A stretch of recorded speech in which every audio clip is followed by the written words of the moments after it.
And we are live. What's good? It's your man DL Saint. Doing what I always do, just popping up at random times. Um, I was trying to work out something with some of my folks, man. We were going to talk about some things, and they may jump in later. I sent out some links. Maybe they'll jump in later. But yeah, man, we got to keep talking about this whole slap thing. You know what I mean? Because it just keeps growing. It won't go away. You know what I mean? So why not? Why not talk about it? And y'all know what I'm doing. I'm jumping on the channel, jumping on my own live, so I have at least one person watching, even if it's just me. We turn my volume down. Hopefully we'll get some folks jump in here, show some love. You know what I mean? I don't advertise, so it's not like people know it's coming. I'm definitely going to work on that, just so y'all know I'm aware. But my thing is right now, working on the technical stuff and just throwing stuff out there. Yeah. And then in time, I'm definitely going to get into a routine, pick a couple days that I know I'm going to go live and just do that and then throw stuff up in between or whatever. It's Friday, April 1st. Happy April Fool's Day. Ain't nothing funny though, right? It's April Fool's Day, but it ain't nothing funny. Gas is out of control. Inflation is about to really take a bite out of America. Don't know what's going on in Ukraine. It's crazy out here, y'all. It's about to get ugly. If anybody knows anything about history, what's about to happen has already happened before. All you got to do is go back and see.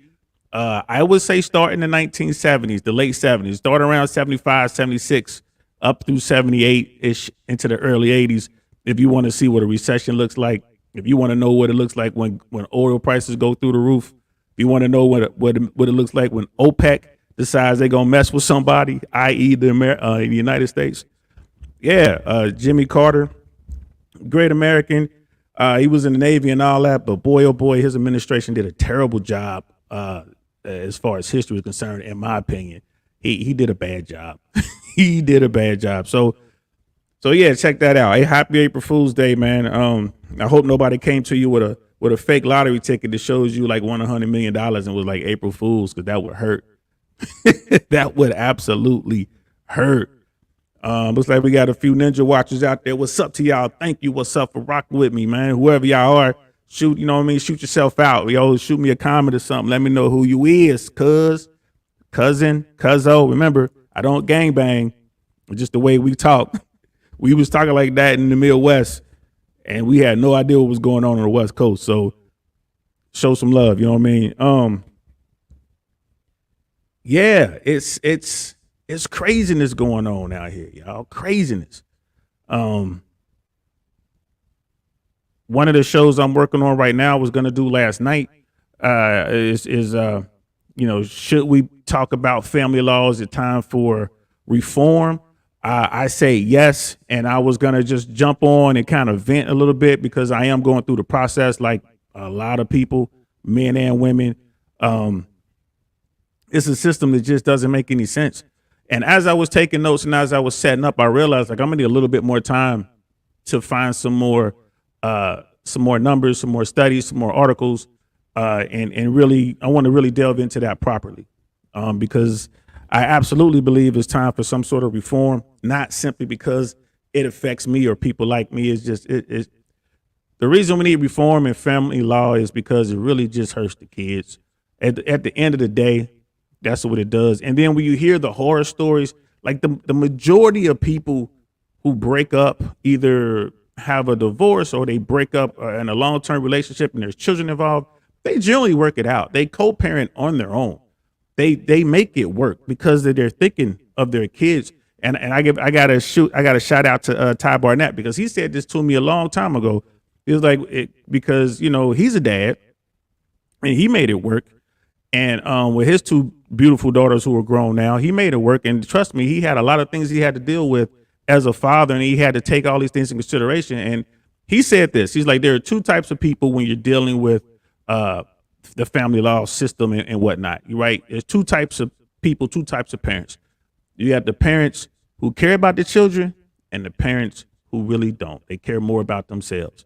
And it was a profound statement. And I've been thinking about that for a long time. I've carried that with me for a long time. Like, wow, he's right. It's two type of people. So we're going to get into that later on, hopefully Monday or Tuesday. I should have that up and running, ready to go, possibly even Sunday. But I got a wedding to go to.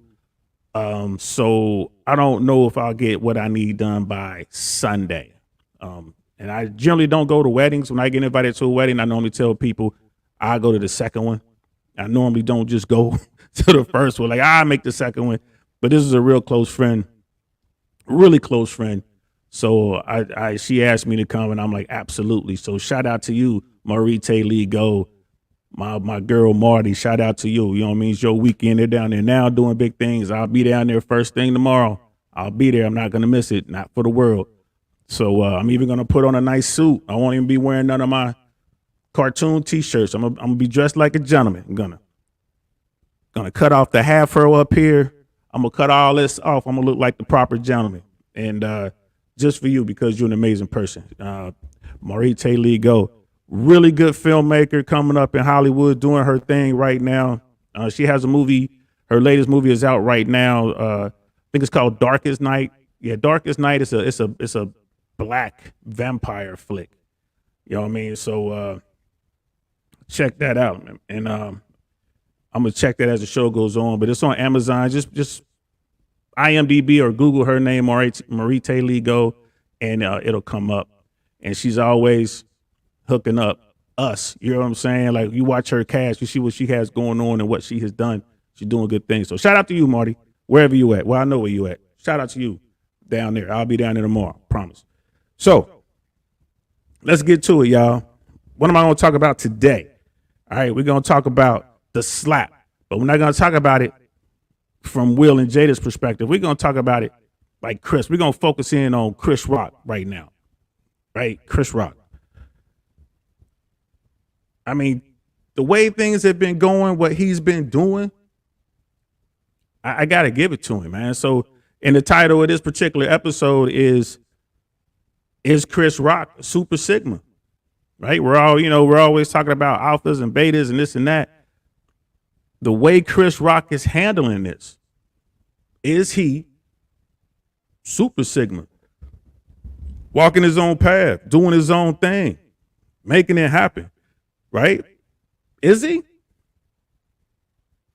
I think so. I'm gonna need some more people who understand that world better than I do. Hopefully people will jump in and we can have that conversation. But I mean, look at how it went down. Here's a guy, one of the greatest at what he does, truly one of the greatest in his space, comes to the Oscars.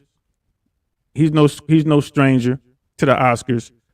And we're going to talk about it. And I just got a real good friend of mine, my dude, Perry Davis, coming straight out of Cincinnati, Ohio. You know what I mean?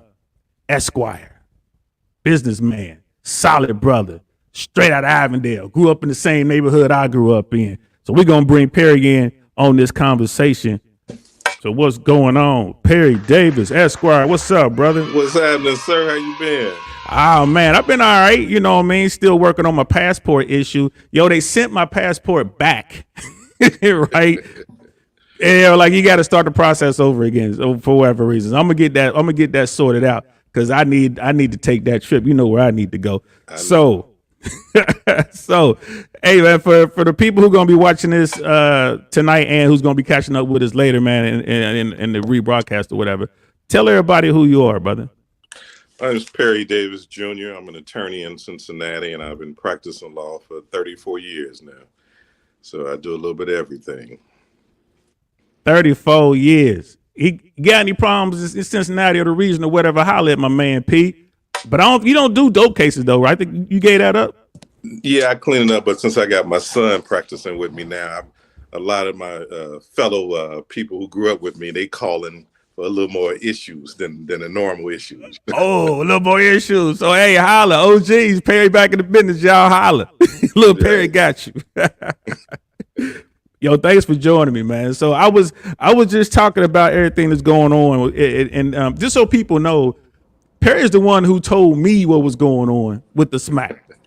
I was sitting here, I was getting my notes for whatever show I was working on. In fact, it was the Family Law show that I was getting my notes on that. Perry's like, "You watching the Oscars?" I'm like, "Man, who watches the Oscars, bro?" And he told me what was going on, and then the rest is history. We got right to it. So Perry, man, are you familiar with the alpha, beta, sigma terms out there? Yeah, I'm familiar. All right, yeah. I mean, it is what it is. You know what I mean? It's just people, it is what it is. So I entitled this particular episode, man, we're talking about super sigmas or sigma, the sigma male. And I was like, is Chris Rock a super sigma with reference to what's going on right now? And I was about to state my case, man. What's your opinion on that, man, as far as Rock and the way he's handling this? Well, Chris is kind of stuck in the middle right now because he's still from New York. So he got a part of New York in him that really want to get at him right away. And then he's part Hollywood. It's all Hollywood. So that's a whole nother issue with him right now. So he's got to figure out what he's going to do, what's best for Chris. And that's what he hasn't come to understand yet. He's got to figure out what's best for him, and he's going to do what's best for him in the long run because he is Hollywood. And he got to live in Hollywood. Right. You can't turn around now. You're almost 60. It's not like you can just step away from it, right? That's your bread and butter. Right. And he has obligations, right? Isn't he recently through a divorce, a breakup or something like that? Yeah, he lost a lot of money in the divorce. So if that had been me, I'd have been looking to get my money back from Will, Is that what it is? I mean, we talking big money or like it's just like a significant chunk of his net worth? She's from a state where half of what was earned during the marriage is marital property. So he lost a lot of money. He lost big money. Wow. So certain states have different rules. So are there certain states where they don't care? They just look at half your assets and then they go that. And then certain states that look at, well, this is what you made while y'all were married. 90% of the states now is probably even a little higher. What was acquired during the marriage is marital property. And he acquired a lot of money during that marriage. So he was streaking during the marriage. Oh, man. She played it right. So, and then what's trending right now? I don't know if you noticed or not. I was sitting down. This came up. Will Smith resigns from the Academy over the slap. You know what I mean? Like he resigned from the Academy. Like I'm going to walk away for the Academy for what I did. My question is, and I wrote on this note, were they about to put him out and he just beat him to the punch? Well, they were in the process of trying to figure out what to do with him. And I think he didn't want them to make that decision. So he made it for them. It's easy to say I'm walking away and then to say, hey, they put me out. So they were looking to do something for him. So he said, well, I'll tell you what you're going to do. I'm going to get rid of you. So that's how it's going to go down. That's how it's going down. And that I guess that kind of puts you in the public perception. Maybe that puts you in a position of power. It's like, well, you know what? I'm just going to walk away as opposed to Academy saying we put you out. Correct. Okay. And, Perry, man, we wild on this thing, bro. So don't be putting on your business voice, man. I know who you really is now. Come on now. Well, I'm from the A1 too, so you know how it goes. Yes, I do. I do know how it goes. Like I said, we've been through a few wars together, so we know how it is. Hey, I didn't say tell on this now. I just said, that could be anywhere. I got what they call that, plausible deniability is what I work with. Right. So in my notes here, I put Super Sigma, Chris Rock, right? So I was like, in my opinion, he handled this and he's handling this like a G so far. And you kind of answer some of my points that I had in my head, like why is he doing it this way? And that made complete sense. Like, yeah, he is from, like New York or whatever. He got that side to him, but he also understands I can't mess up the money that I need to cover this breakup I'm going through. Right. And even at his last concert, he didn't mention what happened, the incident. I think he's saving that for a Netflix special. I would. Why tell you when I'm not getting no money out of it? Let me put a Netflix special together and get paid. Yep, and that's one of the things I put down here in my bullet points. I had another point here. Chris didn't strike back initially. When he got hit, he kind of you saw his hands come up, and then he went back to a calm position, and he also didn't strike back in the media. So I put down there. He kept the show going. He didn't press charges. There's an interview out there now with the brother who was producing it. Again, the first black production team for the Oscars. Will jack that up. That's historic, and we ain't talking about that. Right. But he was on Good Morning America, and he was saying how Chris was integral in keeping everything calm I honestly thought it was coming from the booth. I thought that the producer was telling Chris stay calm, but it looks like Chris was like, nah, everybody just keep it calm, let's keep it moving. You know what I mean? The Right. police came. There was in this interview. I have the interview here, but if I show it, I'll be in trouble with YouTube because of copyright stuff.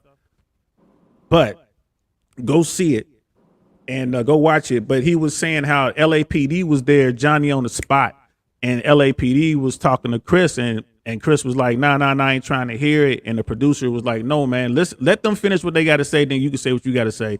And then Chris was finally like, no, I don't want to press charges, and they just kept it moving from there.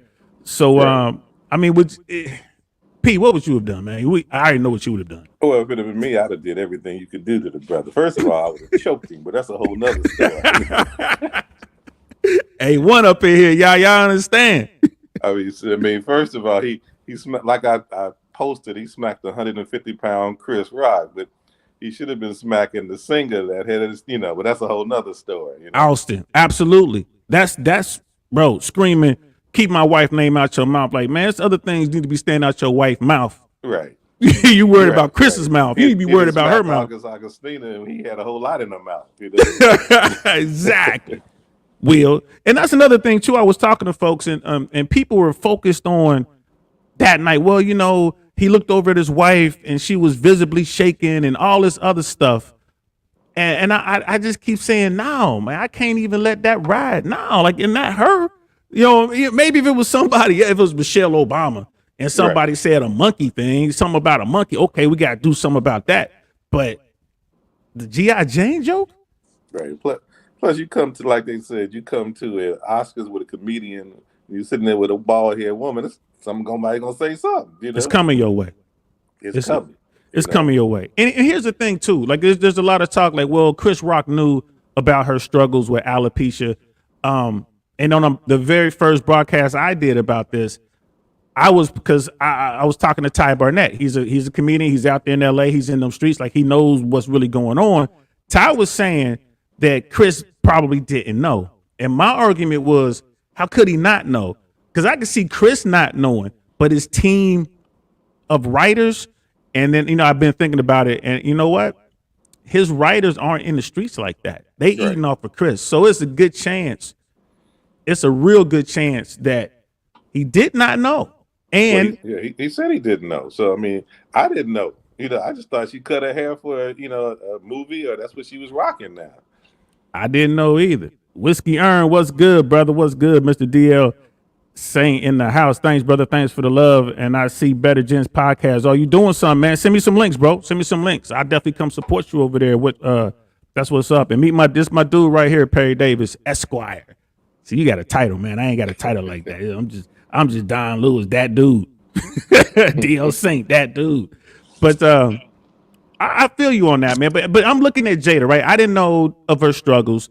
I'm not in her world like that. Yeah, she put it out in the real world, but I didn't know about that. Right. And here's the thing.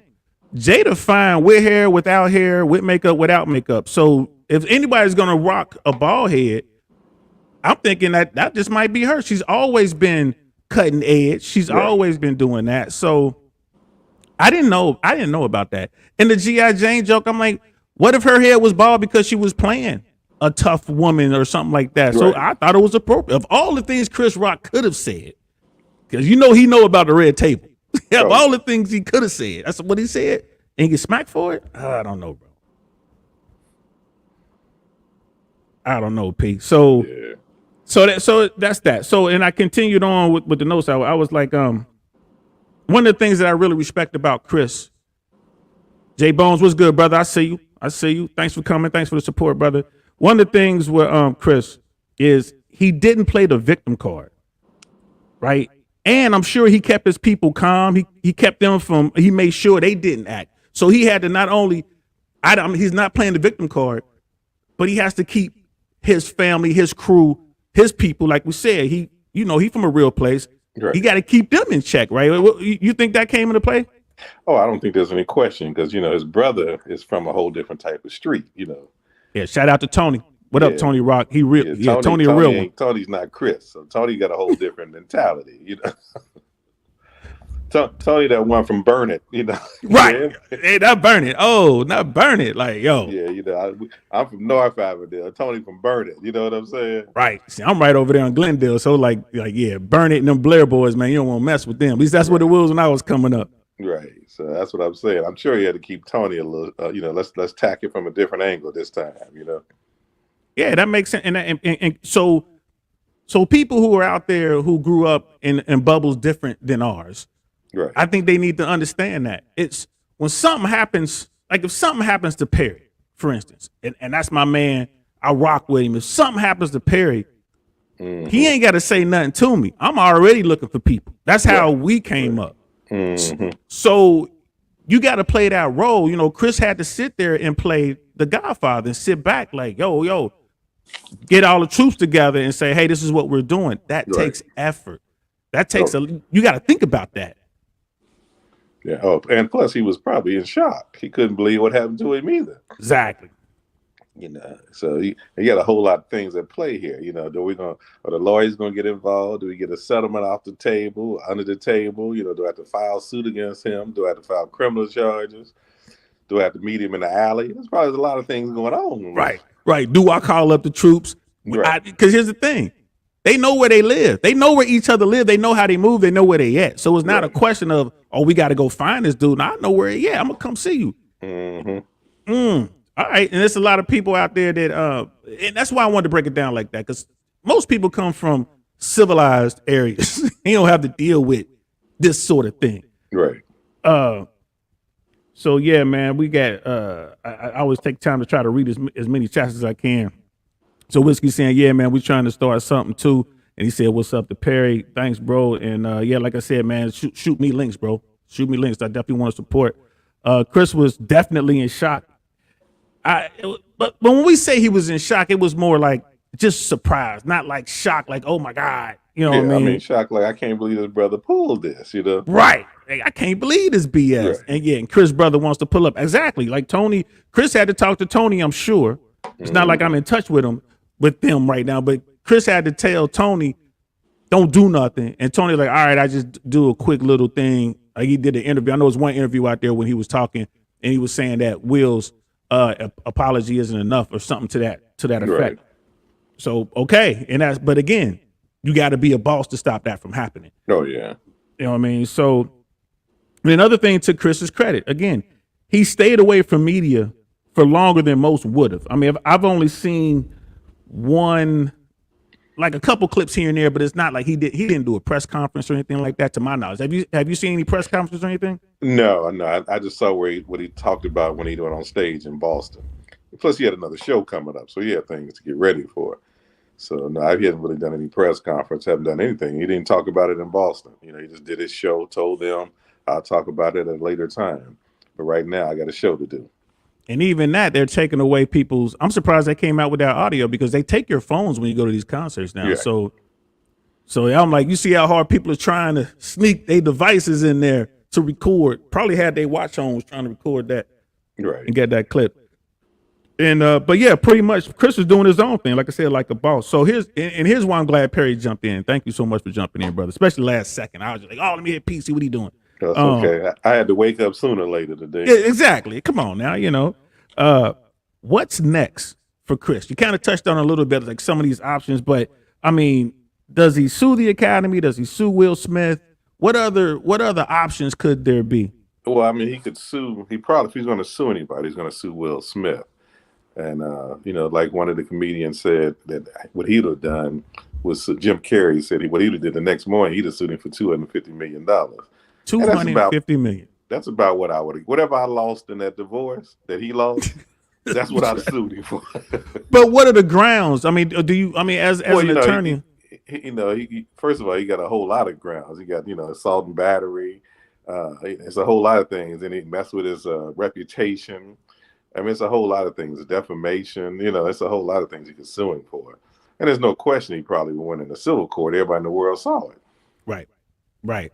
It's just a question. It's a question of damages, So, and who handles that? Like, let's say that, you're representing Chris in this thing, and it's like, all right, you ask for what you're asking for, is it simply just a negotiation, or do you want it to go to? Is it a trial by jury, Well, or is it you just a would ask judge? for a trial by jury in Okay. California, but really it would negotiate between the attorneys. I represent a lot of entertainers, and there's always a figure that everybody want to get to. They get to your figure, you settle the case. If Will wants to settle, he'll offer enough to get this thing settled. And then there'll probably be something put in there that if I settle it, you can't speak about the settlement or the incident no more. And that'll squash it right there. So money will probably end this thing. But right now, Chris has to figure out, can I make more money doing a special talking about it? Can I make more money long term doing concerts where I can talk about it? Because any type of settlement, I'm sure Will Smith is going to have a clause in there saying you can't discuss this incident in public. You can't do this. Here's an X amount of dollars. So Okay. right now, Chris got some avenues to figure out.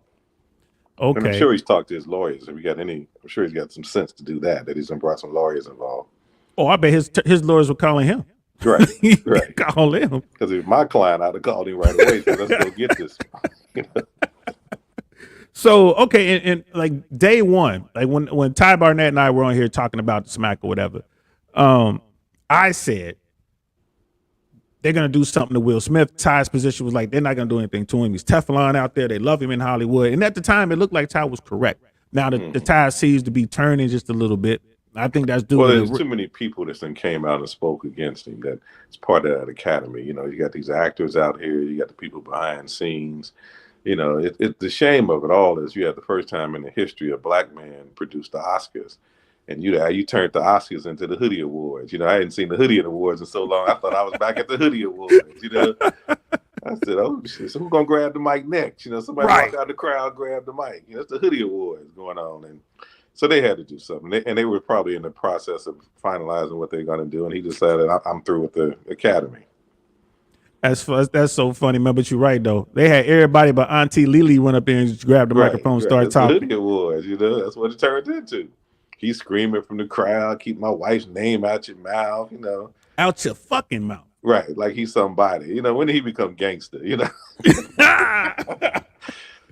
No disrespect to DL, but when light-skinned brothers get gangster now, That's right. That's wow. Gangster, It's easy to be gangster when you sitting inside the Kodak Theater at the Academy Awards. Yeah, the gangster thing he did, the most gangster thing Will Smith ever did in his life was come there with a bald-headed woman. Other than that, what'd he do?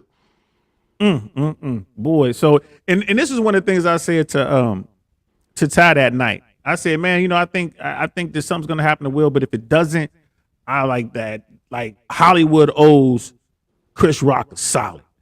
And this is what I mean by that. I mean, does Chris work this into a 5-movie production deal, right? Or set up some sort of world tour or something like that and get Hollywood to finance it? Like, nah, y'all gonna do this. You gonna green light these 5 projects, right? I'm gonna get all that money, and then y'all gonna green light my Netflix special, and y'all gonna green light my world tour. You think something like that could be done, or you think Hollywood's like, look, you on your own, son? No, I think he's gonna cut something with Netflix. I don't think they're gonna do anything like that on him. I think Netflix will cut him a special where they're gonna make some money, and he gonna make some money. Now, as long as somebody in Hollywood can make money out of it, they may do something with him. But I think it's gonna be a Netflix special. It's gonna be a pay-per-view special. So something like it's gonna make some money for him. No doubt about it. Because people were saying how his ticket prices went up, but that was on StubHub. That's not really going into his pocket. See, people don't understand. StubHub them already bought them tickets. That's not part of him. They just reselling what they already had. So those are just legal scalpers getting all the basically. That's who got paid off of this show. Because Chris already had a contract. He got paid what he was going to get paid. The people with the tickets that had them on the scalpers, they got paid big time for this show. That's a good point. That is a real good point because I didn't think about it. So you said like, yeah, ticket price went up, but that wasn't the box office. That was secondary market. Right. Wow. So okay, because I wrote down here, is Chris holding the golden ticket? And it sounds like he's not the golden ticket, maybe the silver ticket. Yeah, he's not the golden ticket. He might be he's a ticket. Yeah, a ticket. He's a ticket into the next something come up next week. You know how Hollywood. You hot till you ain't. Right. He hot right now. I mean, he hot right now. Everybody want to talk to him. You ride it till you can't ride it no more. Yeah, everybody want to talk to him. Wow, man, that is all right. So now let's shift from the business aspect of it to the man part of it and the black community part of it. So should the black community rock with Chris Rock, or should they back Will Smith for quote unquote standing up for his woman? Well, it's kind of a funny thing. I heard a lot of black women saying that, he stood up for his woman. He stood up for his woman. But, this is the same woman who got on national TV and said how she was killing this little boy in his house. And, Chris Rock, Will Smith didn't make love to her the right way. And, come on now. Who we rocking with, And then they go up there and smack a man. I don't think there's any question Chris Rock was a better person in this, this situation. But it's an interesting dichotomy. I've heard that a lot from black women. He stood up for a black woman. I said, well, last time I saw her, she was on 4 legs for another man, so you know what I mean? Right. So I don't understand that. So in your field, like you're in the trenches when it comes to the whole family court thing. Like you're right there in the trenches dealing with settlements and breakups and custody and all that. And then, of course, I'm pretty sure you feel the negativity coming from both sides. And so let me ask you this. And this is something that in the manosphere that they say all the time, that black men overwhelmingly marry, like, or get into long-term relationships with black women, but black women are always saying the black men are going to other women. What's your take on that? Well, they say that, but it goes both ways. You know how that is. There's some black women who marry white people from Procter and Gamble, white guys from GE. They marry up. So when a black man starts looking at other options, then it's, you've left the black race. Well, what about the sisters that's marrying all the people, the white brothers? It's the same thing. It goes both ways. In life, you just find whoever makes you happy. I don't even get into all that. Whoever pays me, I'm representing them. That's how I look at it. That's how you look at it. But I was just thinking from your career point of view, I would think that like you would have a good take on it. That's why. It's just one of those. It goes in cycles. If they see the black man with a Latin girl, well, you dating outside your race. If they see a white woman, a black woman doing it, it's okay for her. It's kind of a strange situation. There's no good black men around. They say that, but where are the good black sisters? It kind of goes both ways. It does go both ways, man. And that's a good point, because when I go out, and I don't, like clubbing and all that. If you see me out in the club, I'm networking. I'm not there because I want to be in a club. I'm too old and it costs too much. Right. So if I'm there, it's an investment in me and what I'm doing. But I got to tell you, when I see what these young women are doing, I'm across all races. Right. Bro, if it was like that when I was 21 years old, I would be living a dream, because these women are loose, man. Well, it's different. I remember when I came back to Cincinnati from Louisiana, shout out to Southern University Law School. When I came back from law school, I said, wait a minute. When did all the brothers start dating white girls? I was like, what happened to the 3 years I left? So it goes in cycles. Now it's Latinas and people like them, and to me, Latinas are really just people came from Africa, went to a different country. So you never know. It's just a different blend. It's a different blend. When I did a little research on Colombia and realized that they had more African slaves than we did at one point. So but now they Latinas. Well, you came from Africa, so you know how that is.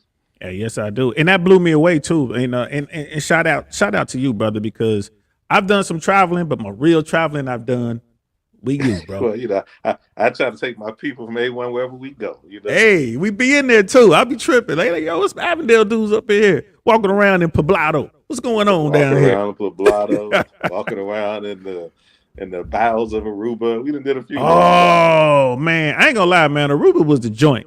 Right. Aruba was the joint, man. Or that was the jump off. That was the jump off, man. That set it off. That set it off. I got I got my man JSwans, man. He and I were in military together. Fort Bragg. We met him in '91. We've been tight ever since. Y'all ain't never met because we just always been missing. He was in Sacramento when I was in LA, and then when we were traveling, like he's happily married to a true queen. You won't hear me use that word too often, but Naya's a queen, 100. You know what I mean? Shout out little sis. So I'm gonna go ahead and bring JSwans up in here. Yo, what's up, man? Hey, Perry, heard a lot about you, brother. Heard a lot about you. How you been? Good, I'm good. Yo, let me cash out you this money, man. Good looking out. Glad you said that about Ned. It better be good money. Oh, you want good money? Oh, I can't do that. Don't be cash shopping me none of that Monopoly money, Holmes. Nah, man, it's real money. Just don't spend it nowhere. You're gonna cash out you that test penny, right? Yeah, that test penny. I'm gonna need your help. He gonna cash at me something he done made, and I'm gonna have to deal with the Secret Service. I'm gonna need Perry's help, man. See what friends do for you, man. See what friends do. Hey, I told you just throw it at people, man, like we used to do. Do that. You ain't gotta do all that, man. Yo, sorry I'm running late, man. I had to go. Next door neighbor had me over there drinking. Black folks, man. Black folks, bro. Oh, you know my neighbors ain't black. Come on now. I'm talking about you. You the one that's late. Talking about you, bro. Hey, man. Free liquor. I told you. Free liquor ain't got no color. Ain't got no color. Yo, this for you right here, bro. That's for you, bro. Hey, is there a gag ball involved in that? See, there we go. There we go. So Pete and I was just talking about our exploits.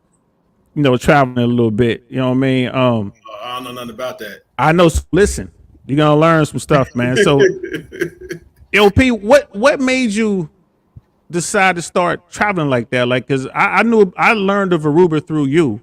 Would you throw a dart at the board and it just landed on Aruba? Well, if you want the clean version or you want the real version? I want the real version, man. Like, hey, whatever involve two midgets in a volleyball, I'm good. Let's do it. Hold on. Whatever your career can handle, my brother. That's all. Well, I was single, still single. And I went to Aruba the first time I went to Aruba, and the guy told me, he said, go to the other side of Aruba. You're on the wrong side. You're here with the tourists. He said, just drive till you see the oil fields and park your car. So I drove, me, I do whatever. I drove by myself. I parked my car and 20 Colombian girls came out and said, hola. I said, oh, okay, well, I'm at home, Wait, how many did you say it was? Like 20? 20. They came out of, I didn't realize it, but Aruba has a lot of clubs on the other side. Hold on, Perry. Did your bike went on their ass? That's no, all I was single. I was single. See, I'm single. See, you know what I'm saying? So go ahead, 20 Pete. of them came out and they was like, they said some things in Spanish and I understood where they were coming from. So I said, well, okay, we can see what we can talk about here. And I went back and got the fellas. I said, we on the wrong side of this Aruba, bro. We need to go to the other side. We don't need this beach. We need that party on the other side. And then I said, wait, then I went to, where'd I go next? I went to Dominican. I didn't really like that too much. It was like Avondale with water. Yeah, the DR, yeah. So then I went to the DR. And then from the DR, I went to Curacao. Curacao was slick. Then I went to Panama. But everywhere I went, I kept saying, no, then I went to Costa Rica and then Panama. And that's, wait a minute, the prettiest girls are always Colombia. So I went to Colombia and I've been stuck in Medellin for 12 years. Perry, you done messed up my trip to Colombia now because my wife be watching this. So now big country. You that all up. Well, you gotta beat that part out. Tell her they got really good coffee. Colombia has the best coffee. There you go. And they have a flower festival, so she can come down for that. I heard it's very caffeinated. The coffee is very caffeinated. yeah, very good coffee. Very good coffee, and the dollar is strong. Like you want to feel like a true baller. $1 is $4,008. Oh, it's real strong right now. Right. So, and what would you spend like?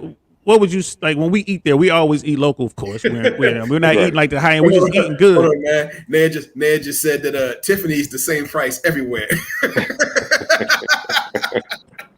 You got a problem, JSwans. Yeah, it's a.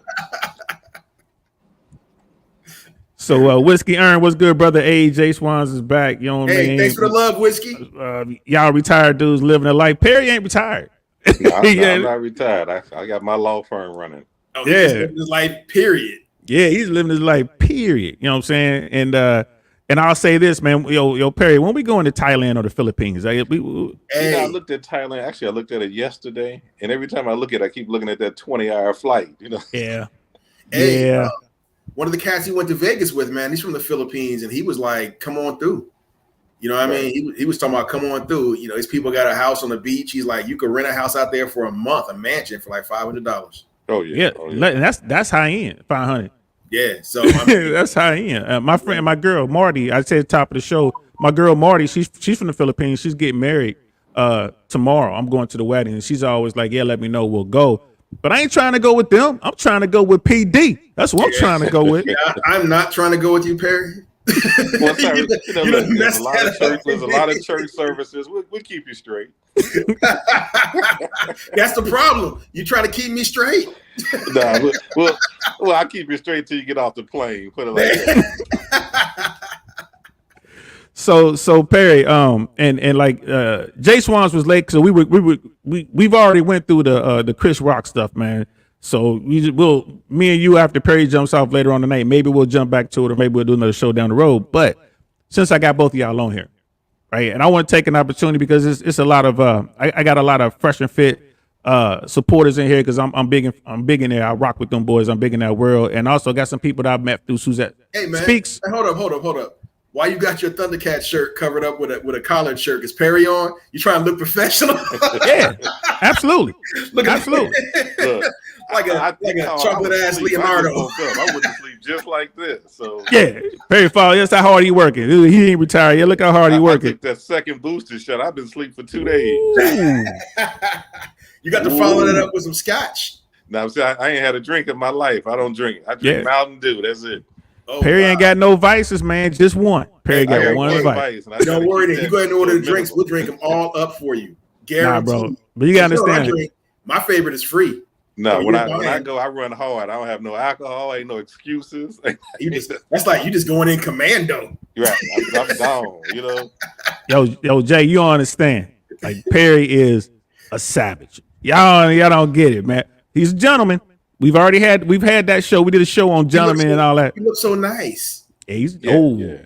Well, you know, I got one vice, so I try to, keep my vices to a minimum. But there's a good vice, And it's a very expensive vice. Right. You know what I mean? But and listen, like I can remember once, Perry a beast. Like we Avondale, we know how to holler at women. Perry driving in L.A. This is back in the late '90s. Driving in L.A. He see a dime. He get the dime, like, and me and him finna go out that night. He like, hey man, we got to make one stop before we hit the spot. I'm like, all right. Again, this is when we were younger, so we was out doing it, right? We was in the field. He takes us over to this real nice apartment complex. We go up in there, and Perry, you're gonna remember what I'm saying when I get to the good part. To see this woman that he had really just met. We get up in there, and it's like another sister in there, and whatever. They talking or whatever. I'm sitting there. We dressed to go out. You know what I'm saying? And before I know it, about 4, 5, 8 dudes, brothers come in there, bald heads, khakis, t-shirts. Mind you, we just down the street from Inglewood. These brothers was in there. I'm like, yo, P. I ain't got no heat. You know what I mean? You ain't all warmed up and you going to somebody's house? Bro, but we in a nice, this is like, it was nice. I forgot you was from Avondale. Nah. You better than that shit. It ain't that I forgot. Like, we in a nice spot, but it was, we like where all the black money is. Bruh, hey man. Rolling up in your place, heated. Well, this is Florida, and Florida's way different than California.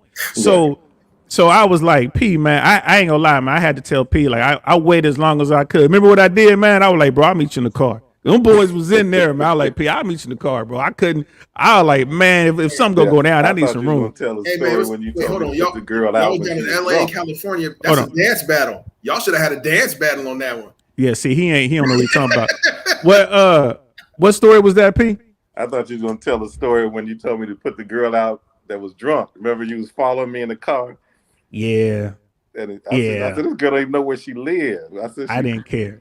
I put her out, but bro. The gentleman in me, I took her home, laid in bed, and me and you went out. Remember? Yeah, we didn't get back till the sun came up. She's still there. She's still drunk. Yeah, like a gentleman. I was like, look, bro, I see that. I was a savage, man. I was like, nah, man, she can lay right where she passed out. Pull over to the corner and throw out the car. Throw out the car, man. I was gonna say back, BN. I call that before Nair. You know how that would have gone down, right? Oh yeah. I'd open the door and be like, "Hey, you see that? Could you pick that up for me?" Boom. Right. She was passed out, bro. Oh yeah, she was Even better. out. Yeah, you just had to drag her out the car. I just sat her at the bus stop, man. Just put her on the bench, man. Let's go, bro. Did she Okay. Did she have any cash on her? Oh, No, I don't female. know if she had cash on it. That wasn't that kind of party. She ain't got no cash on her, bro. She everything free, man. She's a cute female. She ain't going out with no money. Stop it. Stop it. She didn't pay for that alcohol she drank. Right. But so listen, since we talking, All right. and this is, I've talked to Jay about this, and P, I ain't never talked to you about this, man. It's one of the things they talk about in the red pill community, right? The manosphere.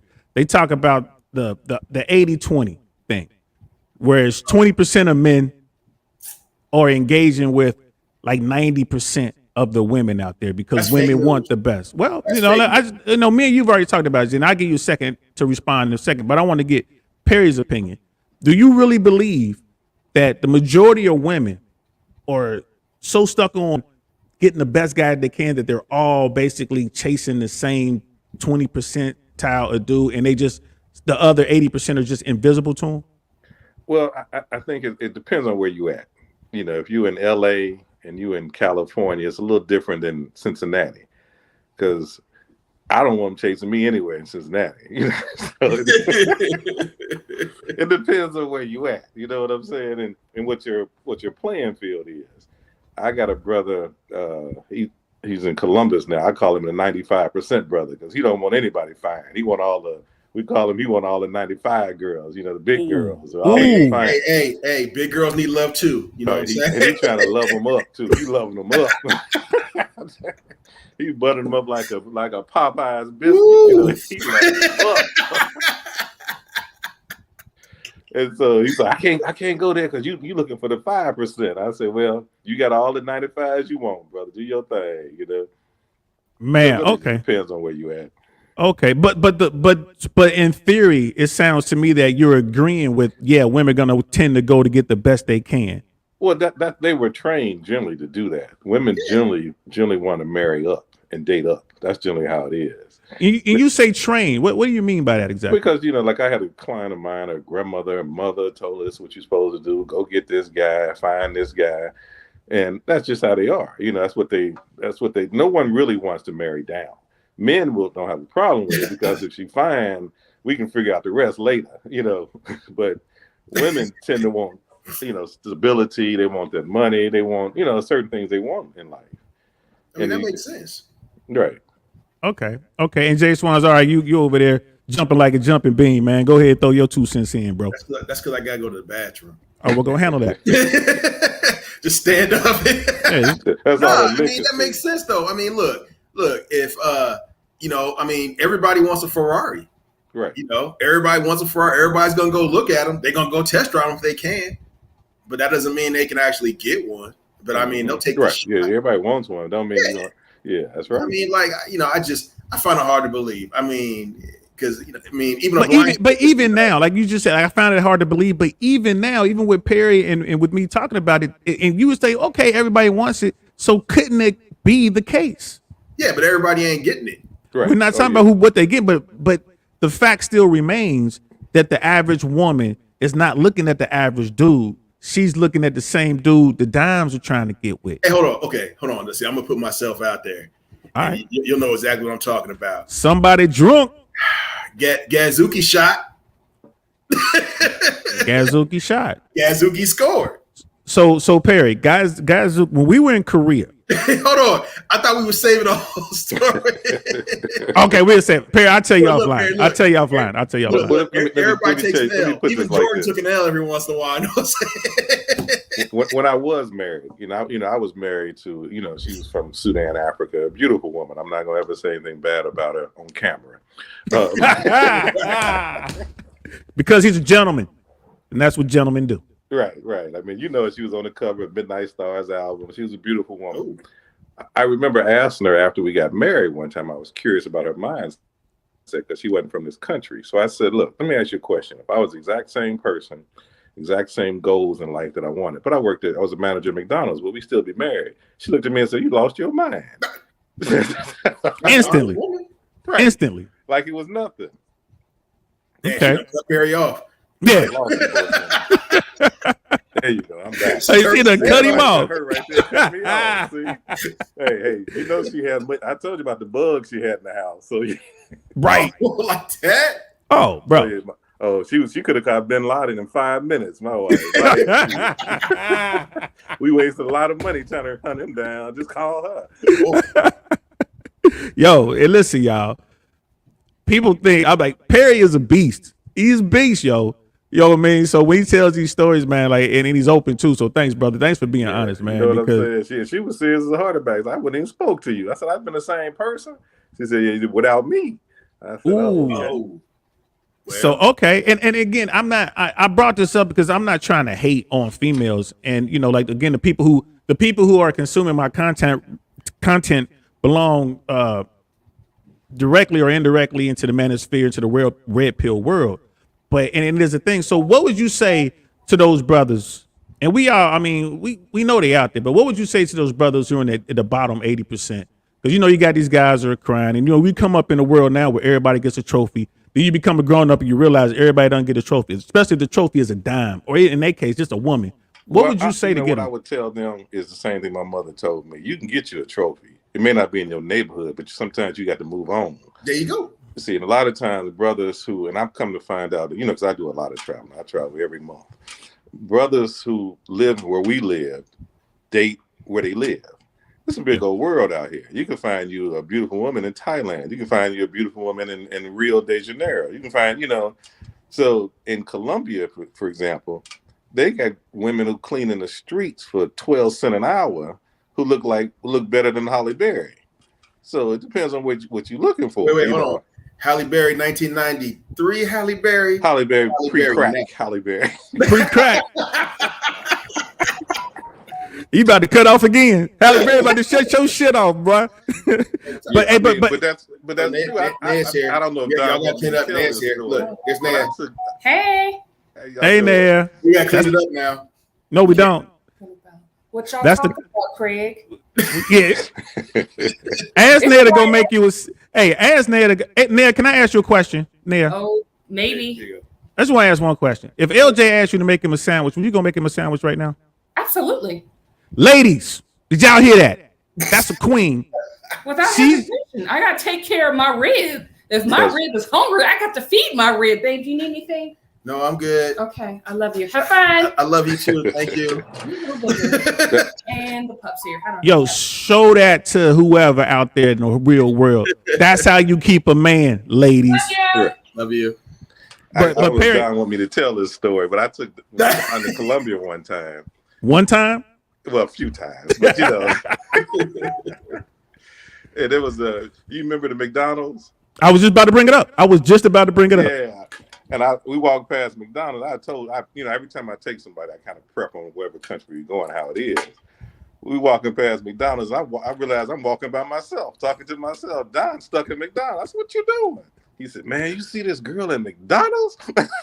She was working at McDonald's. Working. I ordered a sundae, man. She made my sundae, man. My feet dangling all over the counter because I'm all back there trying to see her, bro. The one of the most beautiful women I've ever seen in my life, making me a sundae at McDonald's in the mall. Right. See, so they everywhere. You know, I mean, it just depends on what country and what you like. And I was gonna say, Perry made a good point on that though. Most cats are hollering at women where they grew up. Right. I mean, they done heard all the rap. You ain't bringing nothing new. Mm-hmm. But you go, 10 miles down the road to the next town, you'd be surprised. I mean, you saw me when I got to Bragg. I didn't know no better. I was used to women running over. I was like, yo, Don told me, he said, "What are you doing?" I'm like, yo, I'm staring at her. She'll come over here in a minute. Mm-hmm. He would get mad, like, no, you got to run them down. The thing was, they would come over, but he was like, nah, you got to run them down here. You down south, you got to run them girls down. No, I remember when I went to I went to Central State for undergrad, and I went to Southern University for law school.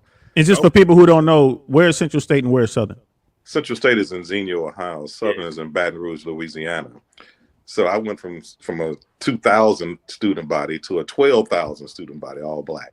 And I was just amazed that guys was letting 10s walk past like they don't even see them. I was like, don't y'all see this? Is this just me? Yo, JSwans, man, do me a favor. Turn down your volume maybe 2 ticks. No, please. Turn yours up. I can't. I'm already maxed out. Turn yours down, There you maybe go. 2 ticks for me. blowing out people eardrums over this joint. I'm trying to mix it down over here. I'm like, nah, he's got to turn his down just a little bit. But here's the thing, though. How do I do that? On your computer, wherever your volume control is, probably on the Like above that? your numbers. Is that better?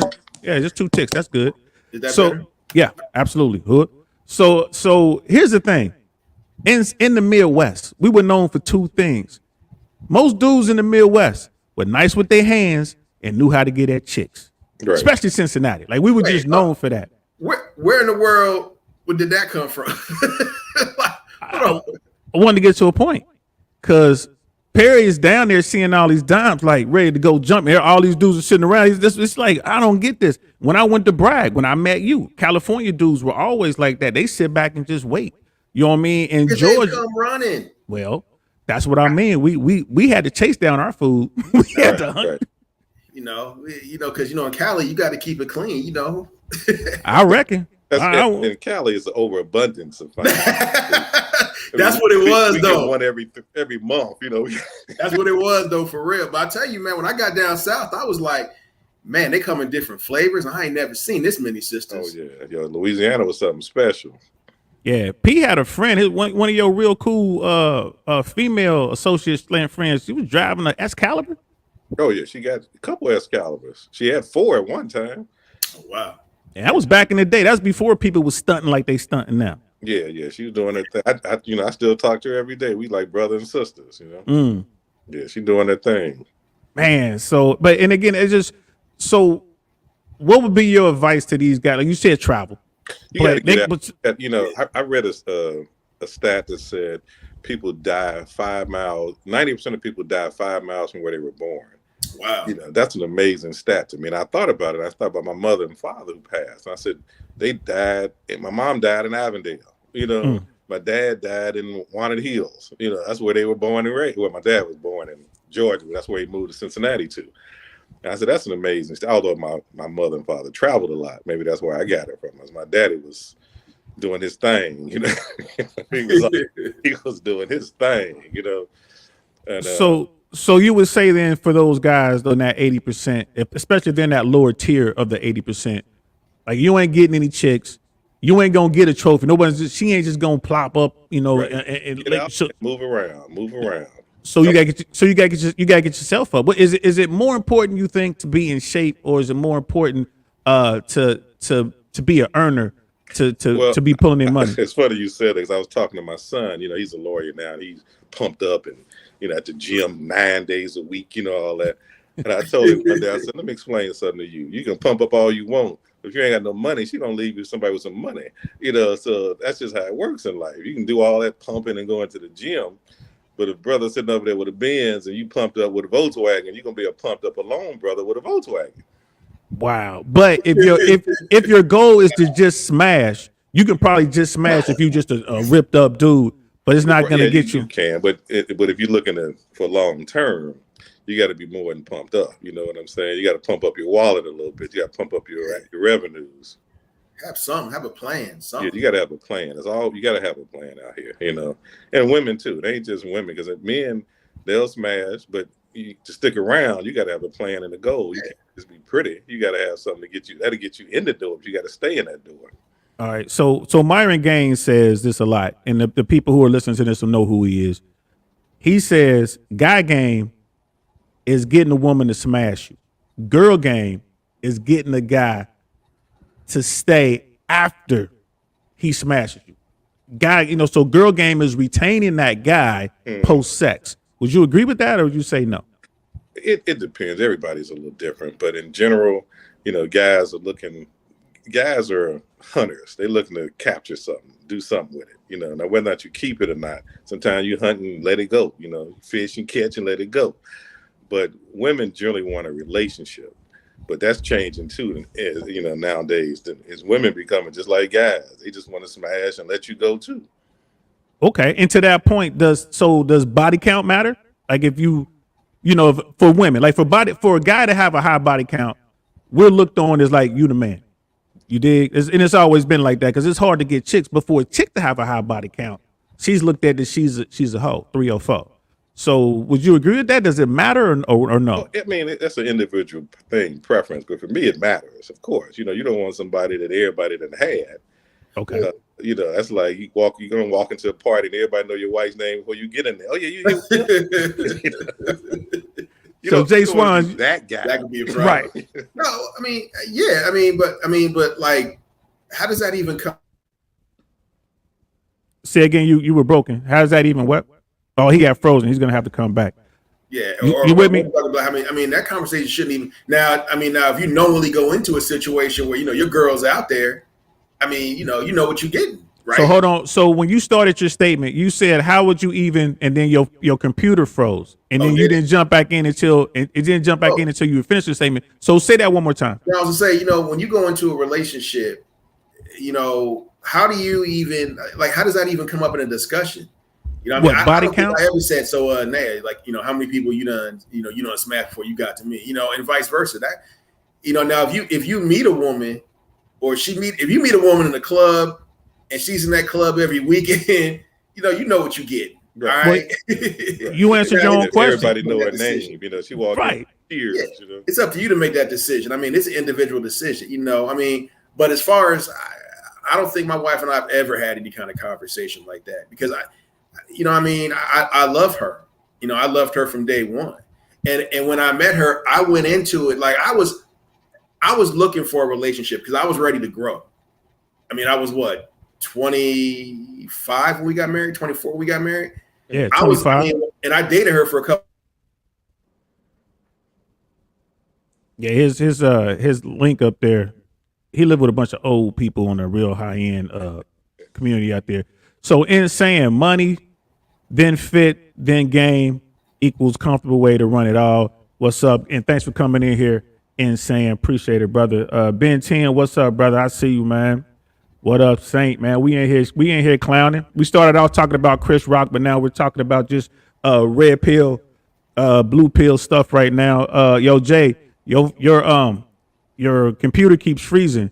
But I basically what Jay is saying, he's been with his woman. He knew right away because she was a solid woman. He knew right away up front. And I would say the answer to your question is, well, I would say this, because you said you never even thought about bringing up, how do you bring that up? How do you even land on that? It never occurred to me to even have that kind of discussion. So I would say this, and I agree with you. I would say this: if you feel the need to ask, you might be with the wrong woman. There you go. That's a great. Hey, and some cats, they don't care.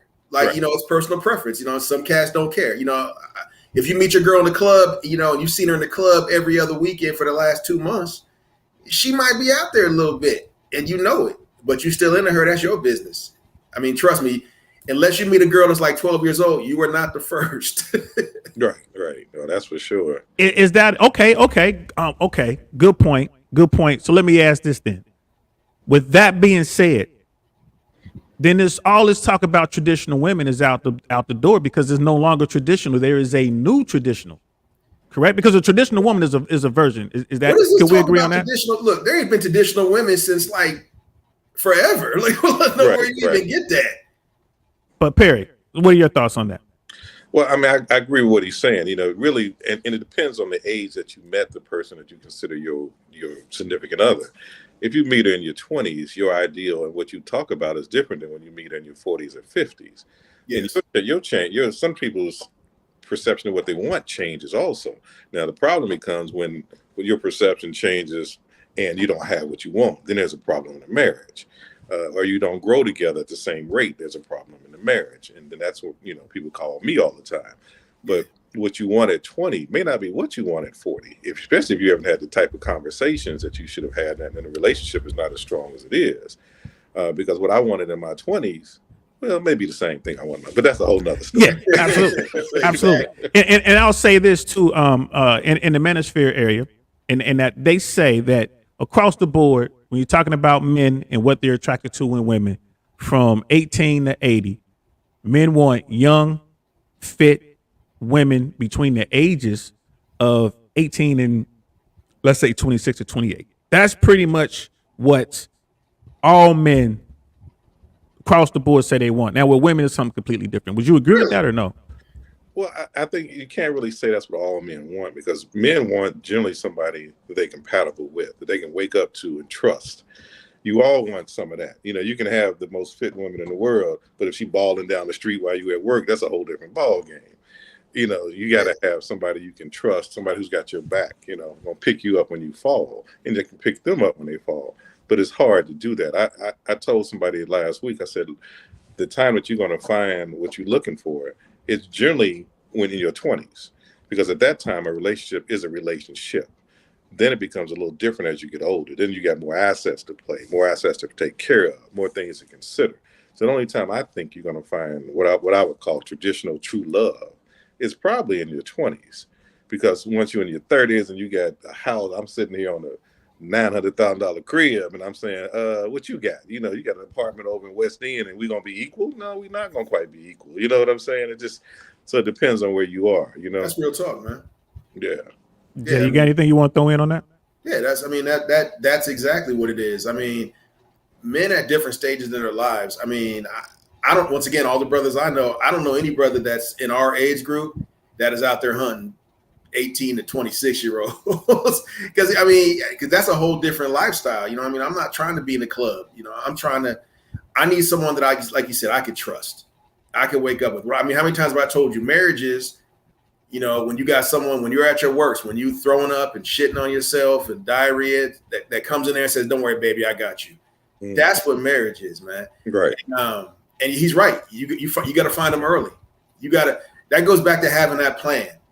I've always had a plan in my life. As long as you know me, like, when we were in the Army, I was like, man, I ain't sticking around here. I'm just doing this to check that box. Mm-hmm. And I met Naya. I knew then, I was like, I'm ready to get my life going. I need someone I could grow with, someone I could build with. Now, I wasn't thinking that exactly at the time, but when I met her, I was like, damn, she checking all the boxes. She fine. She's got a good head on her shoulders. She was handling my money way back then before we were married. It used to blow everybody's mind, boy. And just for the record, like, I don't want people like JSwans is painting a beautiful picture, but there's some more to it. Because you got to have people that you trust, and we had that conversation because I was the one telling him, you'll be a fool if you let this one get past you. Yeah. You know what I mean? Because don't think for a moment you're like, oh, this is it. He was zoned in. Nah, we were young and we were stupid. And and not that he was like, yeah, I wasn't going crazy. It just, I was sitting there like, damn, should I really do this? It's a scary thought. That's a scary thing. It's a roll of the dice. Yes, it's a scary thing. But the thing was, when your people that you respect are looking at you going, hey, wait a minute. Because this could be it. Don't let this one slip through. Get your act together. Right. So and I wasn't just looking at her. She was looking at me the same way, like, this might work, this might not work. But being together so young gave us a chance to grow together. So we grew up together. So that, and people grow apart in relationships. Right. But we were so young that we just, we started, and it's funny. I sit back sometimes, bro, and I'm like, me and Naya ain't got nothing in common. Nothing in common, bro. But it works though, and to the point, the scary part, because there's a lot of men out there, right? And I'm gonna direct this towards Perry because he's in that field. There's a lot of men out there who have been hurt through the family court system, right? And then again, the numbers that are out there, somewhere around 70 or 80% of divorces are initiated by women. Somewhere around 50% of marriages end in divorce. Perry, are those numbers pretty accurate from your standpoint? I think, and that's funny you said that, because I had this conversation with a client today that I'm doing a divorce with, and you know how I am. I try to talk to him because I'm, everybody know I'm from Avondale. Even though I'm in Westchester right now, for the last 25 years, I'm still A1. But I was telling him, I said, you got to understand, women plan, men react. Yes.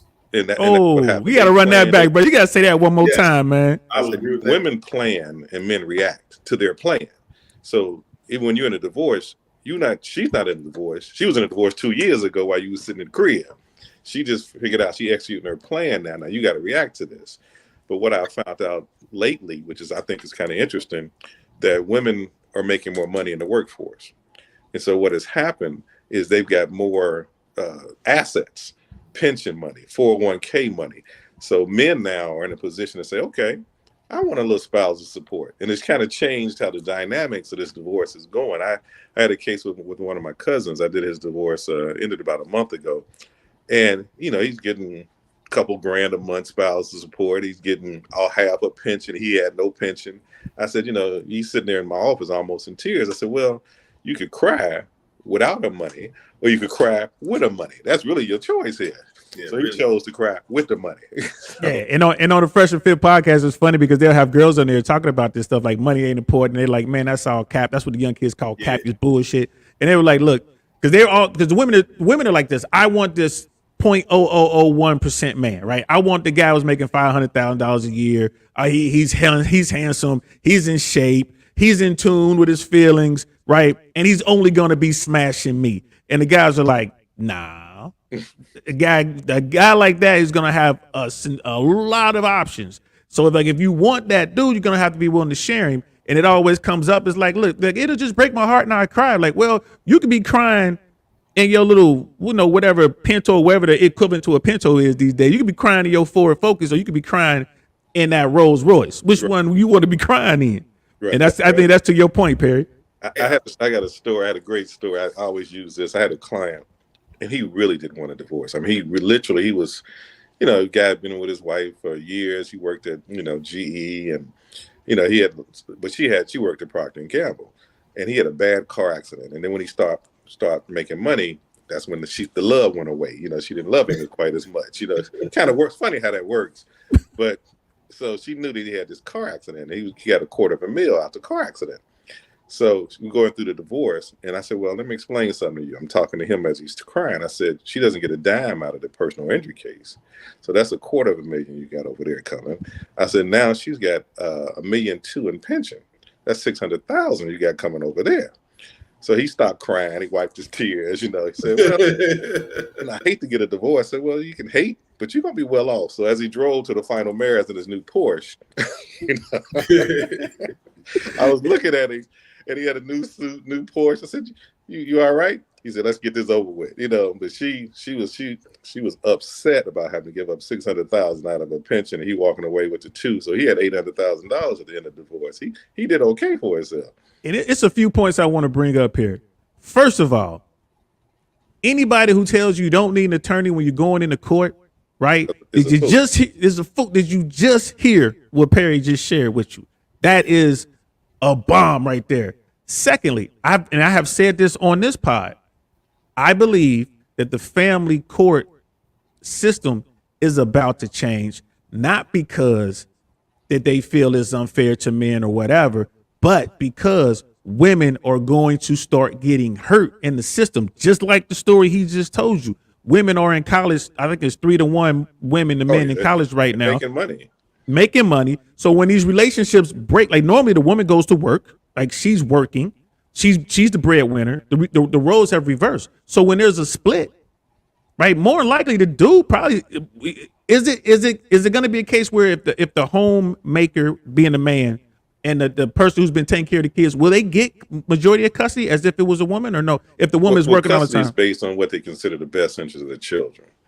See, so that's how they look at that. And now I've gotten a lot of cases where men have gotten custody, and I had custody of my son, as you know that. So, I've had many cases where I've gotten men in custody, but the question becomes, what's in the best interest of the child? And so you got to, a lot of times in these cases. And to be quite honest with you, men really don't want custody. They want as much visitation as they can, but it just depends on the man and what his mental makeup is. But you can get it if it's in the best interest of the child, but you got to prove that to a judge that it's in the best interest of that child to be with me and not her. Okay, and none of this, y'all. A lot of times, if a woman is working all the time and she doesn't have time to take care of a child, that's an argument that it's not in the best interest of the child to be with her because she's not in the home anyway. Okay.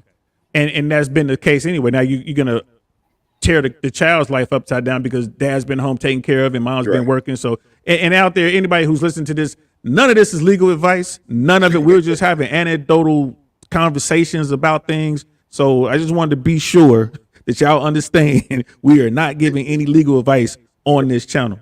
Hey, I was gonna say, I've never been, in those situations, but I do agree with what he said about women have a plan. Oh, I mean, I believe that wholeheartedly because I told the story how the whole engagement thing with Janae and I came about, right? I don't know if I told you Not that. to the world. You told me. Okay, so basically, me and my girlfriend, we're laying on the couch watching TV. We've been together. I want to say a little bit over a year, maybe. And she said to me, she was like, she's laying on my chest, she's laying across me, and she looked me in the face and said, "So, where's this going?" And I'm like, "What are you talking about?" She said, "Where's this relationship going? Are we going to get married one day?" Everyone has that conversation, though, Jay. All BS aside, every woman has that conversation. That's what I'm saying. They got a plan. Like, where's this going? And and I was like, well, yeah, I want to get married. Eventually. I mean, I just want to get my situation together. Right now I'm like, I went through the whole I can't take care of you. I can't, that kind of stuff. And she was like, no, we're fine now. But so the plan is to get married one day. I said, yes. She said, okay. Put her head right back down. We're back to watch TV like nothing happened. Mm-hmm. And I think she might have been 21, 22 at the time. Right. Yo, last call for insight. What's good to see you, brother? He's been here day one, dude, right here. I thought you were my lawyer. He's probably making reference to what you were saying because it only makes sense. Here's the thing, and correct me if I'm wrong, Perry, but there's only so much you can do within the confines of the law. Mm-hmm. In like to an extent, right? I mean, it's how many times do you find yourself just managing expectations when people come into your office? When like, I want to get $1 million. I had a case that I settled, and the court said it's one of the better settlements they've seen. And so the client came in, and I said, "What do you want out of this? What's your goals?" And I always had that talk at first because I want to see how crazy they can be. So they said, "Well, I want $90 million." I said, "Well, I understand you lost your mother, but you didn't lose Avondale." You're right. You ain't lose the whole family. Yeah, they didn't blow up Avondale. You're not gonna get $90 million, And they had it all mapped out where the corporation is worth this and this and this, and we'll settle for 90 mil. I said, well, and they had a little island they wanted to buy. They didn't figure this whole out how they're gonna split this 90 million up. So I said if they shot everybody in Avondale, they wasn't gonna get $90 million, But they eventually got a settlement. They were quite happy. But it took 6 months of listening to where's my $90 million, Just to get them back into reality, like it's not gonna happen. Oh yeah, you'd be surprised what people think and what is where. I got a client. Well, she's not a client of mine. Bridget had the case, and it's still ongoing against LSU. And they asked her for $250 million. I said, well, you're not gonna get 250 against LSU, but good luck on that, I'm like maybe 250 million pesos, Colombia. Can I get 90 million if Will Smith smacks me? I'll fall to the ground like a little bitch. Oh yeah, I broke the dog, I'd have looked like Joe Frazier the next day. I'd have been on news looking like what's his name? I can't remember his name now from the LA riots. Rodney King. Yeah. I'd be swollen. To the press conference the next morning, looked like Pookie. His lips on. What happened? Yeah, got a halo on, can't move, sitting that mug like this. But but so all right, I got about like 30 minutes or so, and before we wrap this up. But we're saying all these things. I'm asking you all these questions about what the manosphere is trying to teach people. Because I ain't gonna lie to you, man. I really agree with what they're doing in principle. Now, there's some people out there that have like the pickup artistry thing. I don't necessarily agree with that, but I understand why people do it. And the books were spot on. Like the mastery and all that, the mystery, all that. Those books were cool.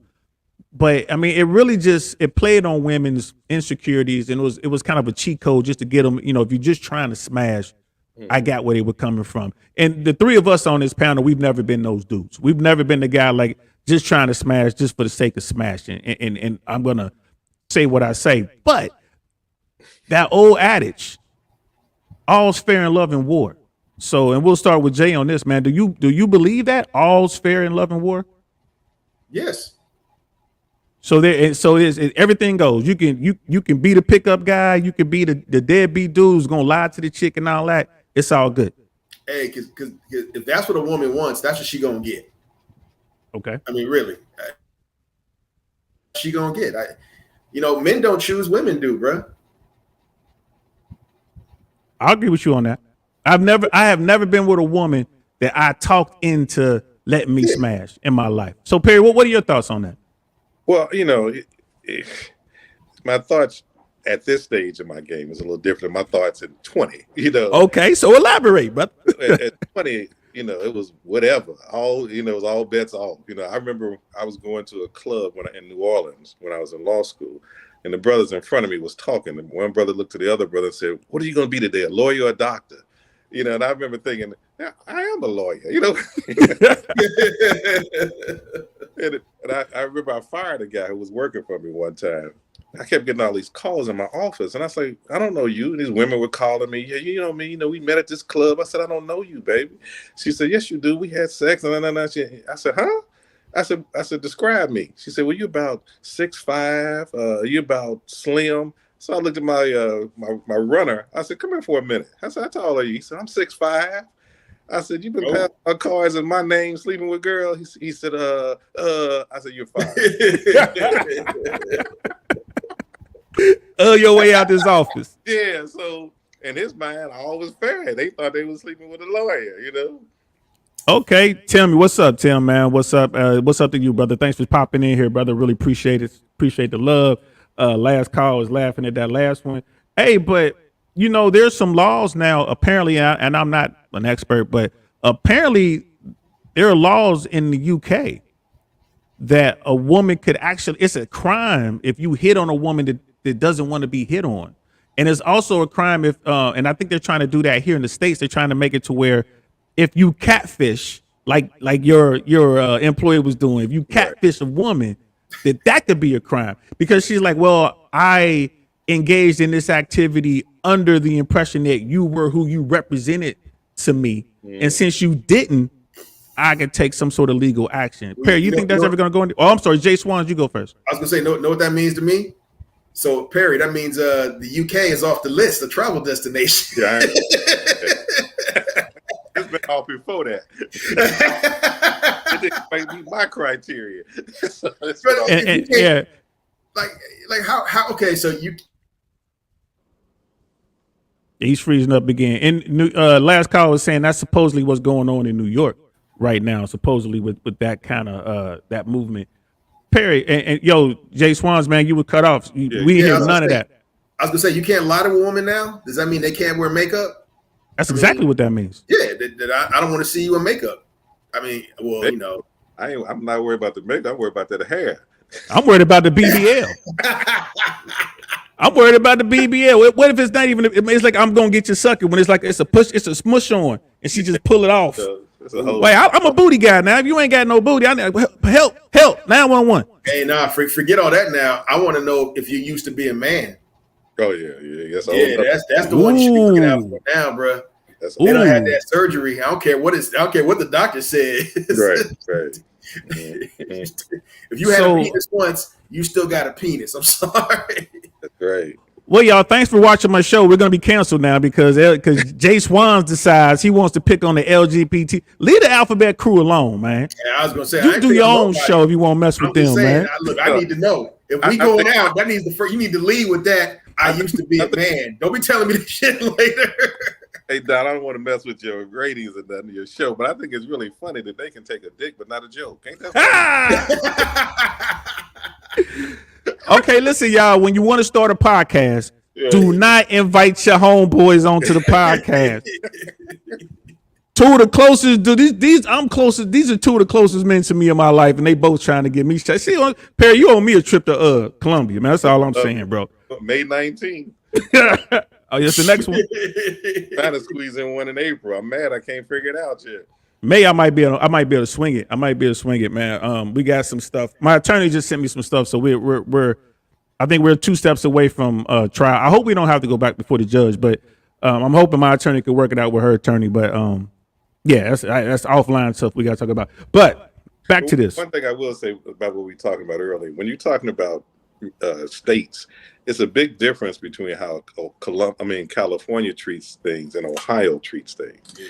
See, people got to understand that too. I remember when my ex ran to California, and you know this, how she ran to California, and you got to be in the state 6 months before you get, you can be a citizen.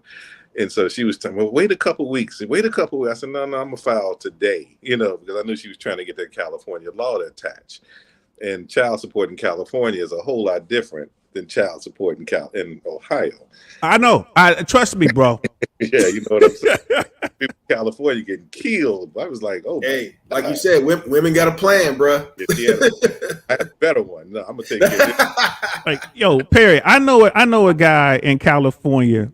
His court ordered child support was $1,600, and then the judge added an additional $500 to that because it was like you got to pay half of child care. $1,600 child support, basic child support, and you're just gonna arbitrarily put another $500 on top of that. What's the $1,600? What is basic child support for? Can I ask you that, or is that something you can't talk about? Well, it's supposed to be for the maintenance of the child. But like I said, it depends on what state you're in. That same guy probably would have been paying $400 in Ohio. Total. Yeah, total. So it just depends on, where you at. And Ohio is a lot different than California. I remember she was saying, well, what about California? What about the cost? I said, Ohio don't care nothing about California. We care about Ohio. All right, fellas. So y'all heard it. Learn y'all states. Y'all need to brush up on what states are doing what. And I don't know this to be a fact, but someone was telling me that Texas has a cap, like a $3,000 cap. Someone was saying on child support, which again I haven't looked that up. I'm that's in my notes and I'm looking that up for the next show. Kelly Clarkson from Texas? Nah, that was California. Ooh. That case was in California, and that's why she's paying $46,500 a month in child support, and she also has she had to pay like a million something up front, and then she has to pay a little bit of alimony, I think, for the next 8 months or something like that. Think about that. Kelly Clarkson's a big old girl. That's a. I want one.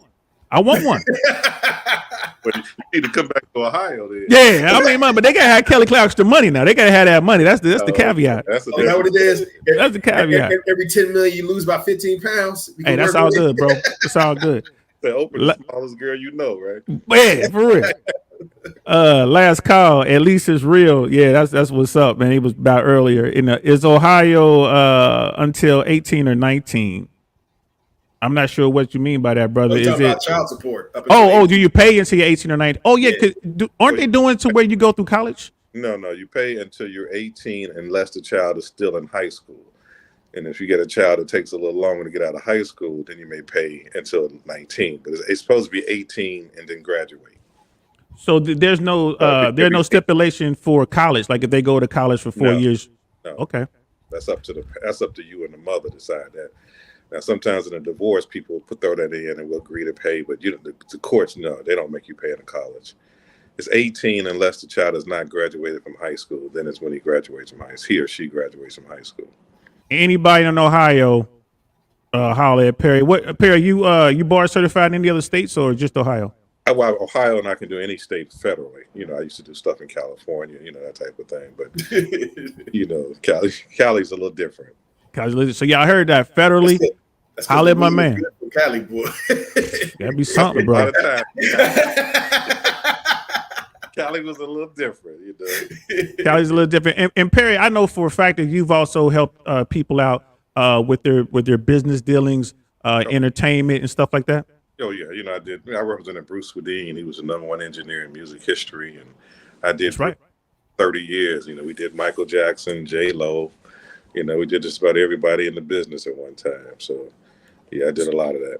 Renee and Angela, Dina Howard, we done Drew Hill, Jazz, we did a bunch of them. So people out there watching this, right? Y'all want to get into the music business? Get your money up a little bit. It's worth the investment to pay Perry for an hour or two of his time, and so he can at least help you begin to think how to map out what you're trying to do. Perry, which is worse, the music business or family court when it comes to this sort of thing? Family court is emotional.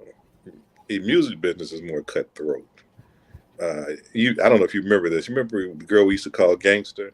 Yeah, I remember Gangster. Okay, I used to take Gangster to meetings when we were negotiating because people couldn't concentrate while she was sitting next to me. Because she was a dime, y'all. Gangster was about that. About that. They was signing anything just because she was sitting there, So just because she in the room. What's that? Just because she was in the room. Oh my God, she was a monster. It was some good old days, though. But it's divorce is a war. And I tell my clients, prepare. It's a war. That's what it is. And everything's up. The other thing I tell my male clients generally is they're gonna get half, but it's half of what you find, and that's what you got to understand in life. So there's a difference between getting half and getting half of what you find. And see, people, that's where women plan. I've seen women put houses in cousins' name and have 5 or 6 houses over here. And the men go in there, well, I got 5 houses in your name, her house. Wow. Word, I mean, for real. So legally, that's now illegal, is it? It's that other person's house. Now, what happens to them once they get a divorce is up to them. They may give it back to that person. But if I put a house in your name and I get a divorce, that ain't my asset. That's Don Lewis' asset. So wow. But don't put it in my name now, man, because I just got hit with discovery. So don't do that. Go ahead and put it in my name, though. It's the war, and you got to understand. The men don't see it that way yet, but it's a battle, and women come prepared. They come with receipts. Like you said it. You said it, man. Women got a plan. Men just being there all emotional. Right. They got a plan. All right. So last call says, does he do prenups too? All the time. Now, Perry, let me give you just a little bit of pushback, just because you're my man in $100,000, and you allow this. I'm of the school of thought that unless you're talking about a real expensive prenup, it's almost not worth it. Would I be wrong in that or no? You'd be wrong it's important to realize with a prenup that they're talking about assets also that you had before you were married. Okay. So technically, you're not entitled to those anyway. The problem becomes when you start intertwining those assets with current money. If you got a house that, let's say you got like my house, I got a house here, and I've always carried this house, ain't nobody else getting this house. But if I brought this house into the marriage and then I start using some of her assets or some of the marital assets to upgrade the house, then the argument becomes, well, that's partly her house too, because now they start using things too. And that's where people come into it, but it will help. It's just a question of what you do to mess up your prenup. Don't bring marital money into your assets that you had beforehand. Figure out a way, to keep that separate. Okay, so if let's say that the I Really Want to Know podcast is the #1 podcast on the planet, and I'm making, X amount, I'm making $1 million a month. Mm-hmm. Then I get married. Mm-hmm. And I move, and we have a shared house. Like we're in the home together. And then I decide to bring the podcast into the house as a home studio just because I want to be close to my wife and it just makes it easier for me. Does that mean now that podcast is a shared asset between me and my wife because I brought it into the house? No. What will happen, but let's say you take that podcast and you wanted to upgrade it. And you say, instead of a podcast, I want to do this and build a studio. And you take your wife's money and help build a studio for that podcast. Then you may have done some issues that kind of hurt your prenup in your podcast. And that's what you mean about merging the marriage. What was the term you used? Marital assets. Marital assets. People don't understand any money that you make during a marriage is marital money. So even if you made $1 million, $1, you get half of that dollar. She get half of your $1 million. That's how it works. That's marital money. Okay. And is that universal from state to state? Like all 50 states, is that? I haven't met a state yet that it wasn't that way. I don't know about North Dakota, but I don't plan to go to North Dakota. Wow. So the bottom line here is for gentlemen and women too, if y'all out there, you need to plan like women.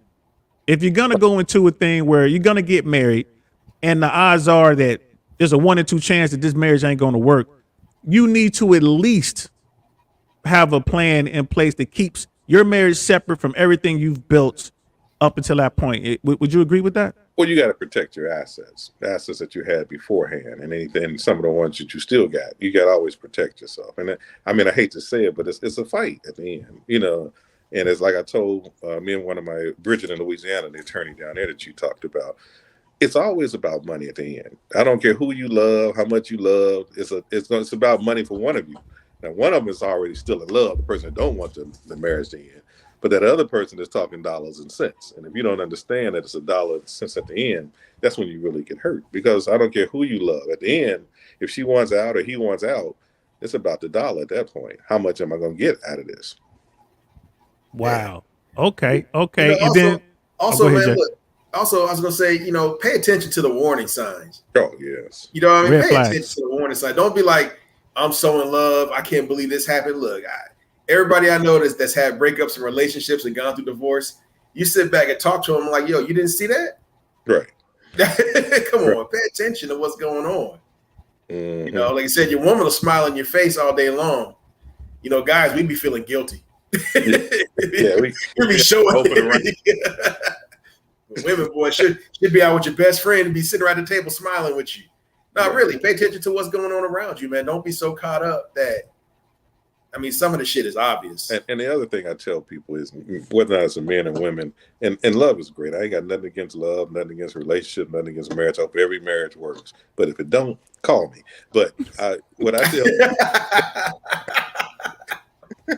But I'll tell you how you really feel. Don't hold back, brother.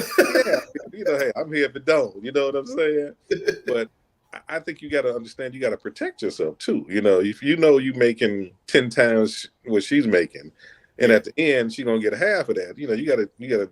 Is that okay with you, or should you start putting money aside? Should you have a safe somewhere? You know, it's a whole lot of issues you got to ask yourself. You know.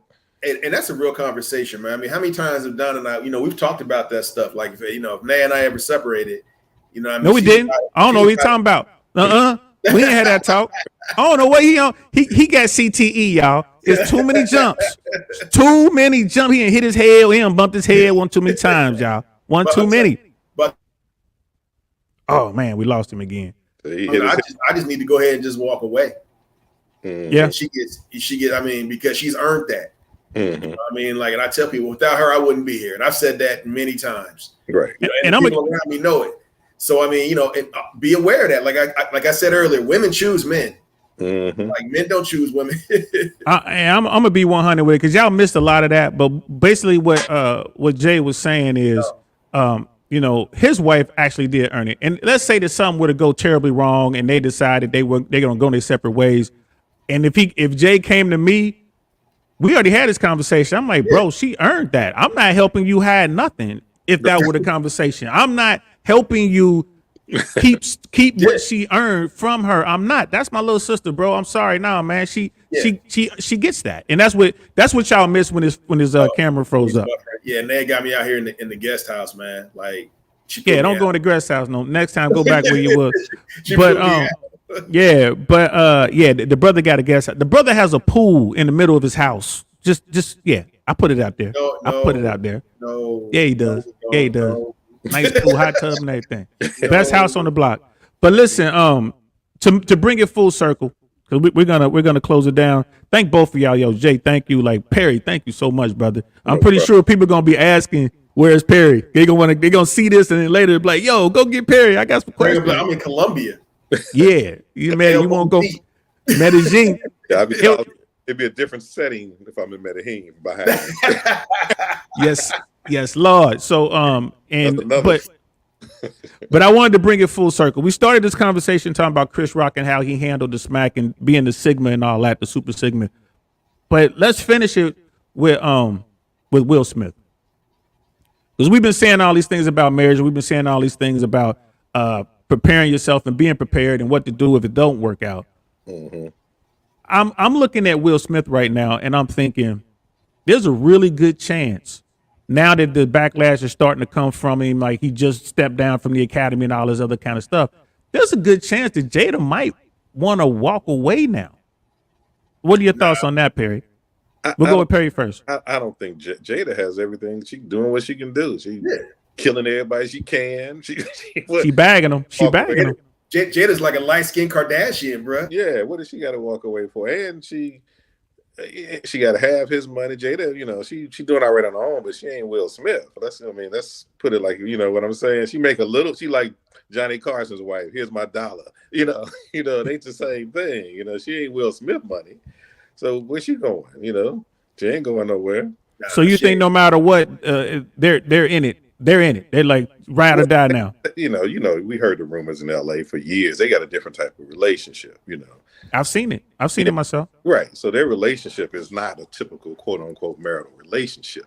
Because I don't know many men gonna sit across from their wife and say it was an entanglement, without down the throat, so it just ain't gonna happen, so Hey, how the rumors are about how Will got started in Hollywood anyway. So right. So they and different relationship. It's like I got a friend of mine in LA, and I've been knowing him for years. We take many trips together. We got one coming up in May. Him and his wife got a relationship where they travel Thailand, tossing little Asian girls in the same room. So who knows what works for each person? You know what I'm saying? And I guess you know what? In real talk, there's nothing wrong with that. If that's what you guys have, that's what make you happy. That what makes you and your wife happy. Toss them on, But I don't. You know what?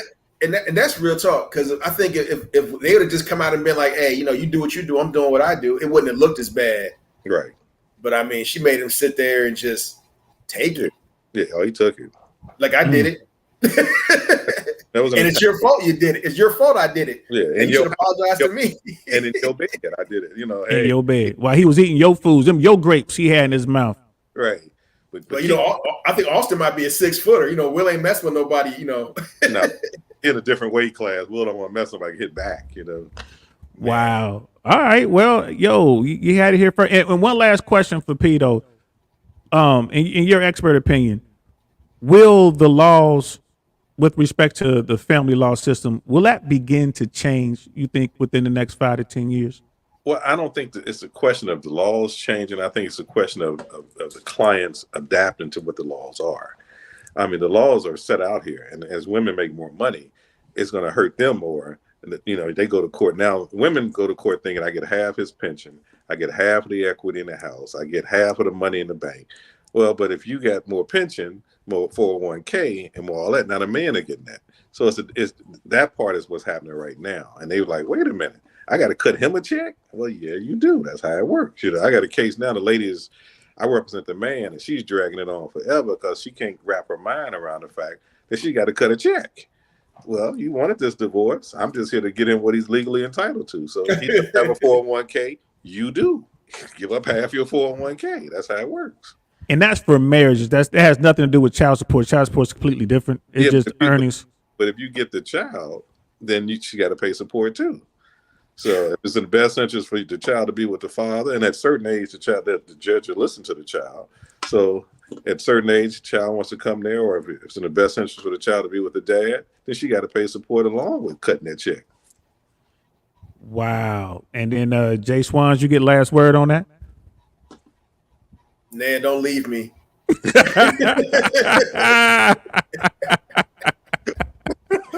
I love you. I'm gonna get you that sandwich in a minute. Truer words were never spoken.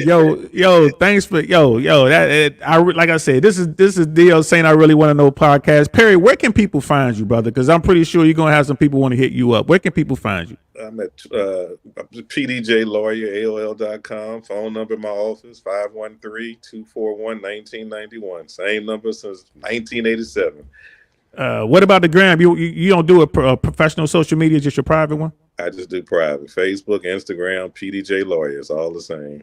PDJ Lawyer, man. Y'all got some issues. I'm old school. See, I built my clients before all that, so I don't need.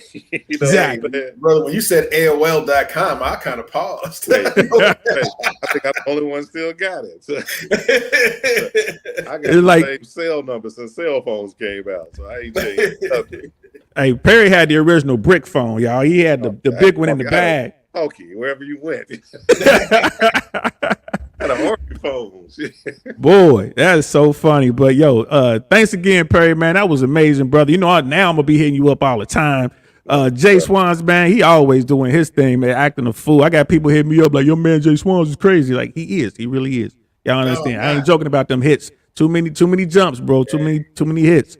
For real. And they don't pay extra for that. I tried to get a half of the government. They ain't coming off no cash. You say you federal, right? Yeah. You need Let's to get them. I got one of my boys named John. He got 240% disability from the government. I'm still trying to figure that out. 240%. Military. I said, how do you get 240? What the hell did he lose? Nothing. He didn't lose an arm.